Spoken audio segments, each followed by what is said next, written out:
On August 9, 1942, an event occurred in besieged Leningrad that, in terms of its impact, could be compared to a major military operation, though not a single weapon was present on stage. In the grand hall of the Philharmonic, crystal chandeliers lit up. This in itself seemed a miracle in a city where electricity had become the rarest resource, and darkness had long since become a constant companion of its inhabitants. People emerged onto the stage. Their faces were pale, their tailcoats hung on their emaciated figures like on hangers, and the wind instruments in their hands trembled not from excitement, but from physical weakness. Conductor Karl Eliasberg, barely standing from hunger, raised his baton. At that moment, the world changed. The sounds of Dmitri Shostakovich's Seventh Symphony, which would later be named, burst from the hall and soared over the city. Through enormous loudspeakers installed on the streets, the music reached not only the ears of the defenders, but also the enemy's forward positions. German soldiers, besieging the city, froze in their trenches. They expected to hear pleas for mercy, sounds of panic, or at the very least, the silence of a dying metropolis. Instead, a torrent of complex, powerful, triumphant harmony crashed down upon them. Later, after the global conflict had ended, former Wehrmacht soldiers admitted, it was on that day, listening to that music, that they first realized they would lose the war. They understood that the spirit of people capable of creating and performing such art on the brink of death could not be broken. This was the first, but by no means the last time that music became a strategic factor, changing the course of history. To understand the phenomenon of military songs and music of that period, it is necessary to discard the notion of it as mere entertainment or a way to pass the time between battles. In conditions of total confrontation, when the very existence of civilization was at stake, melody transformed into a tangible substance, into fuel for the emotional engine of millions of people. The world of the 1940s was a world of radio receivers. The voice from the black plate of the loudspeaker was the only thread connecting front and rear, life and non-existence. In this context, a song became an friend or foe code, an atheist's prayer, and the last refuge of humanity amidst inhuman circumstances. When, in June 1941, the familiar world collapsed, the first reaction of society was shock.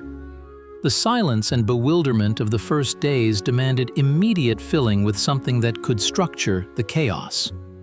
It was then, literally in the very first hours of the confrontation, that the need arose for an anthem that would explain the essence of what was happening, not in the language of dry reports, but in the language of emotional truth. Thus, the Sacred War was born.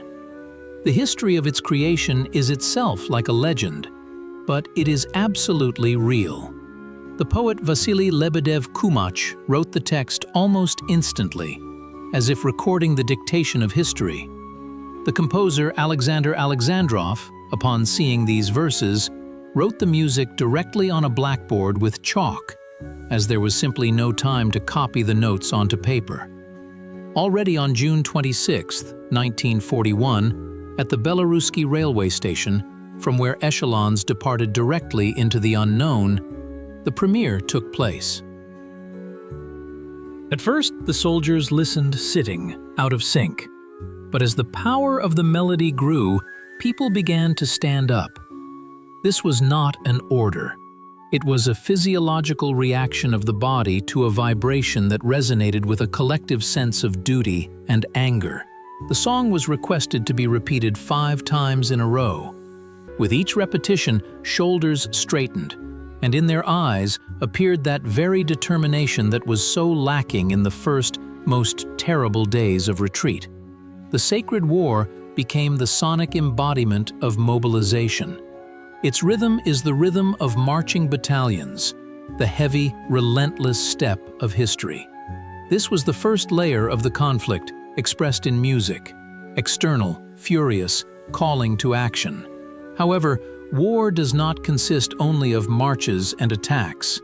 Most of the time, a soldier spends waiting, in difficult everyday life, in the mud of trenches and the cold of dugouts. And here, at this deep level of human existence, a completely different music was needed. A march could lead to an attack, but it could not warm the soul at night when danger hung overhead and thoughts returned home, to family, to a peaceful life that now seemed like a distant dream.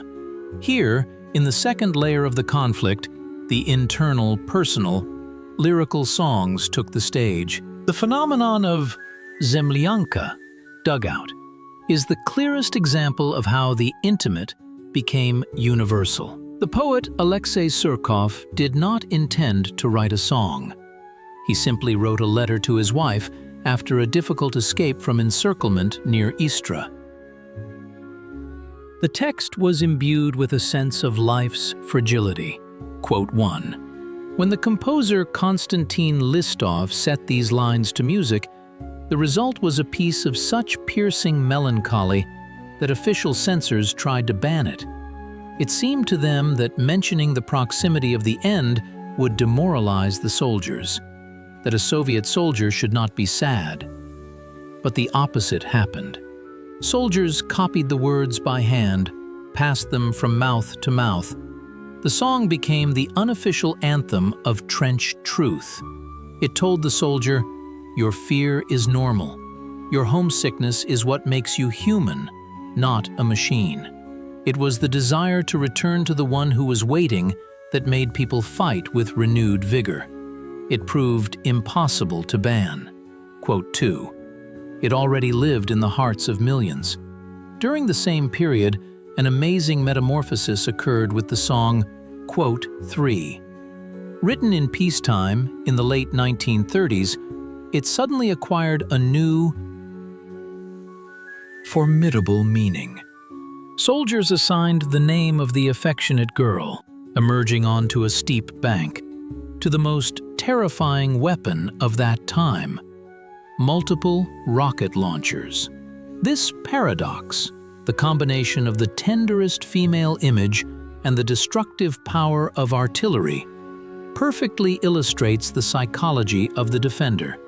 He fights not for the sake of fighting, but so that, quote, 4 can calmly sing on her bank. The roar of rocket mortars and the melodic tune merged into a single soundscape of war. Moreover, quote 5 crossed borders. It was sung by Italian resistance fighters, partisans in France and Greece. The melody became a universal password of the anti-fascist front, understandable without translation. But if we talk about music that transcends front lines, we cannot fail to mention the unique phenomenon of quote 6. This song became a symbol of the third layer of conflict, an ideological paradox where the human element breaks through ideological armor. The German song, performed by Lale Anderson, broadcast by Belgrade radio station every evening at exactly 21 hours, 55 minutes, made firefights cease. It was listened to in German trenches, and Allied soldiers in the sands of North Africa also picked it up on their receivers. A simple song about a soldier who dreams of meeting a girl under a lamppost near the barracks turned out to be stronger than Goebbels' propaganda. The German command hated this song for its decadent spirit, for reminding soldiers of the value of personal life they were losing. But to ban it would mean inciting a rebellion. This was a moment when music exposed the absurdity of war. People on both sides of the front longed for the same thing: warmth, love, and peace, even when 5 minutes later they were to continue their mutual destruction. In Soviet musical culture of that era, there was a clear division into official and popular, although these boundaries often blurred. Mark Burns became a unique phenomenon. He did not possess a powerful operatic voice like many performers of that era, but he had the gift of an intimate intonation. The song "Dark Night," performed by him in the film Two Soldiers, became the pinnacle of wartime lyricism. In this song, there was not a word about the party, not a word about hatred for the enemy, not a single slogan. Only the night, the step, the whistle of bullets, and the belief that a wife's love would protect the soldier. The scene where Burns's character sings to a guitar in a leaky dugout became iconic. It legalized a soldier's right to sadness. This was a crucial psychological discovery. To endure hell, a person sometimes needs to immerse themselves in the quiet harbor of their memories. Dark Night worked like psychotherapy, relieving the colossal mental tension stretched taut as a string. In contrast to lyricism, there was the genre of satirical song, the musical feuilleton. Leonid Utyosov and his jazz orchestra turned the terrifying into the comical. Laughter in war is a protective reaction, a way to reduce the pathos of horror and make the enemy less frightening.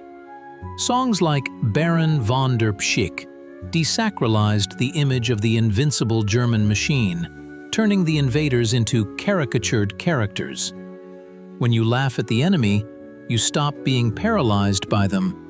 Jazz rhythms, which were criticized as bourgeois before the war, now served the cause of victory, proving that culture cannot be confined within narrow ideological frameworks when the survival of a nation is at stake. The turning point in the course of hostilities, which began near Stalingrad and solidified at the Battle of Kursk, was also reflected in music. The intonation changed. If in 41 and 42, motives of sacrifice, stoicism, and tragic determination predominated, then by 43 and 44, the sound of an advancing army began to be heard in songs. Rhythms became faster, lyrics more spirited. The theme of the road, of moving westward, emerged. Roads. This song, written by Anatoly Novikov to lyrics by Lev Oshanin, became a philosophical reflection on the path traveled. In it, one can hear the creak of wheels, the heaviness of boots churning mud, and the infinity of space that had to be overcome. But this was already a road to a goal, not a retreat into the unknown. During this period, frontline concert brigades played a special role. Artists, risking their lives no less than soldiers, traveled hundreds of thousands of kilometers along frontline roads. Lydia Ruslanova, the great performer of folk songs, became a symbol of this cultural mobilization. Her voice, powerful, folk, deep, sounded like the voice of the earth itself. There is a legend that during one of the concerts, shelling began, but she did not interrupt her singing, and the soldiers, inspired by her fearlessness, went into attack with unprecedented enthusiasm after the concert. The culmination of her journey was her performance on the steps of the defeated Reichstag in May 1945. This was a scene of incredible symbolism. Amidst the smoking ruins, on the debris of a defeated ideology, stood a Russian woman in folk costume, singing Valenki. It was a triumph of life over the mechanics of destruction, a victory of living organic culture over the sterile order of totalitarianism. Closer to the end of the war, a new poignant note was woven into the musical fabric, a premonition of victory mixed with the bitterness of loss. The song, "I Was Riding from Berlin," is already full of sunlight. It is directed towards the future, and in it one can hear the rhythm of peaceful life that is about to begin. But alongside it existed another reality, the reality of those who would not return. And here, art made another turn, creating monuments that proved more enduring than granite. Even after the active phase of the conflict ended, the contemplation of the war through music continued, but it reached a new metaphysical level. The song Cranes, Zhuravli, based on Rasul Gamzatov's poem, translated by Naum Grebnev and set to music by Jan Frenkel, became a requiem for an entire generation. The story of its creation is dramatic. Mark Burns, already gravely ill, feeling his own end approaching, insisted on recording this song in a single take. It was his testament.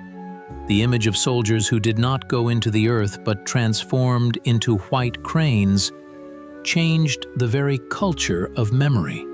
Instead of the weight of gravestones, an image of flight, light, and celestial purity emerged. Quote 3 became a prayer for all who had lost loved ones, regardless of nationality or faith. This song completed the circle. From the furious call of quote _4 to the philosophical acceptance of eternity and memory. It is important to understand that the musical chronicle of those years is not just a collection of popular melodies. It is a complex engineering structure that supported the nation's mental health. Each genre performed its function, like a different type of weapon. Marches strengthened willpower, lyrics preserved the soul, satire relieved fear. Symphonic music provided semantic support. Composers and poets worked as engineers of human souls in the most direct, military field sense of the word. They created armor of notes and words that protected people from dehumanization. Today, decades later, these songs continue to resonate. And this resonance reveals an important lesson to us. The technologies of war change. Maps, borders, political systems change. But the human psyche in the face of ultimate trials remains unchanged. Fear, hope, love, and longing for home are felt the same way, both in the time of Roman legionaries and in the age of drones. The songs of the 40s captured this universal code. When we hear the first chords of Dark Night, our breath catches not only out of respect for history, but also because this melody touches something alive within ourselves. It reminds us of the value of simple human warmth in a cold and hostile world. The paradox is that the most terrible war in human history left behind the most humane and touching musical legacy. Perhaps precisely because the pressure of darkness was so great, the light emitted by art had to be dazzlingly bright to break through it. Music proved that it is not a decorative element of civilization. In a critical moment, it becomes a load-bearing structure.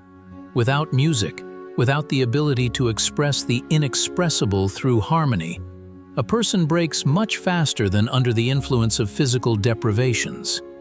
Mentally returning to that cold hall of the Leningrad Philharmonic in August of 1942, we see not just an orchestra, we see a triumph of spirit. Every sound extracted by the musicians' frozen fingers was an act of resistance to chaos.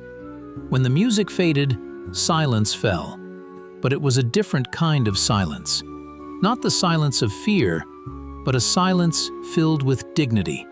Radio waves carried this message around the world, and the world heard. As long as man is capable of creating beauty, he is invincible.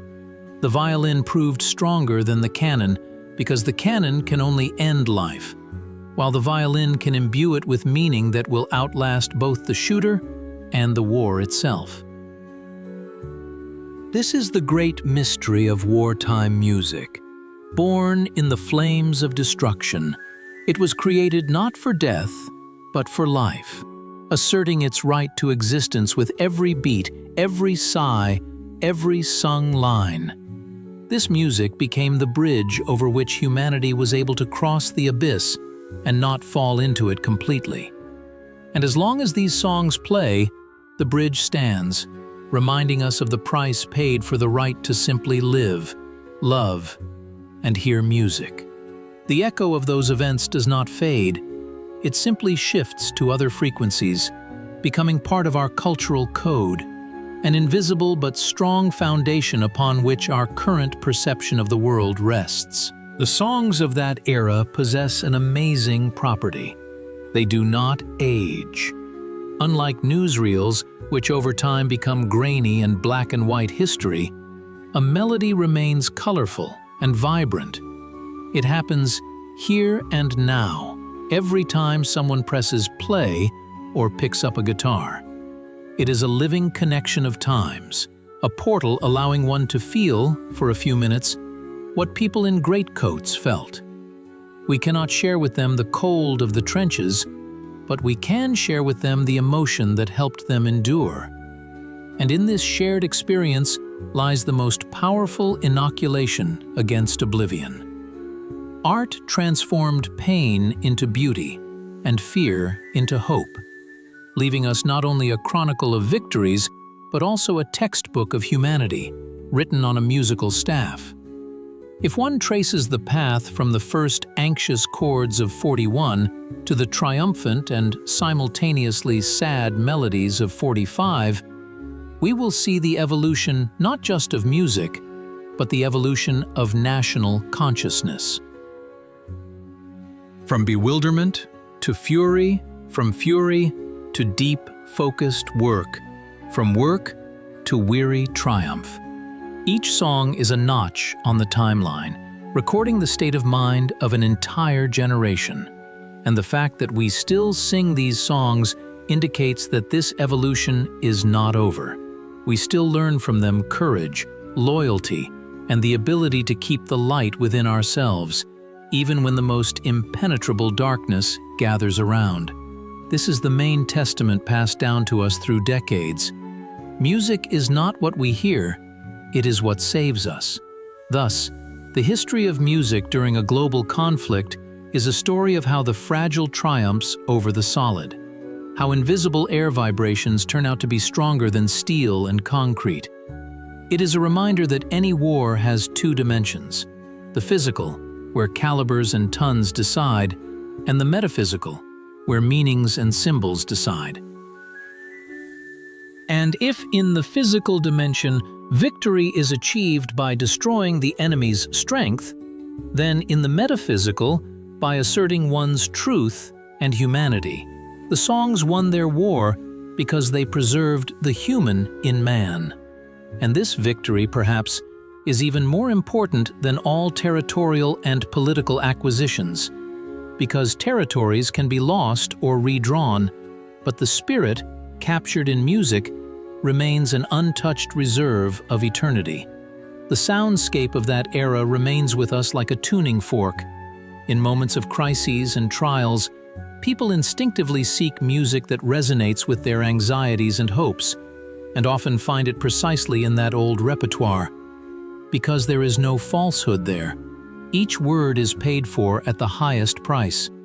And as long as we are able to respond to this call, as long as Smuglianka brings a smile and Cranes tears, we remain part of that great, tragic, and heroic history that continues to be written by each of us. Ultimately, the music of war became the music of peace, proving that true art knows no bounds, knows no time, and knows no defeat. It exists in the space of the heart, which, as is known, no weapon can conquer.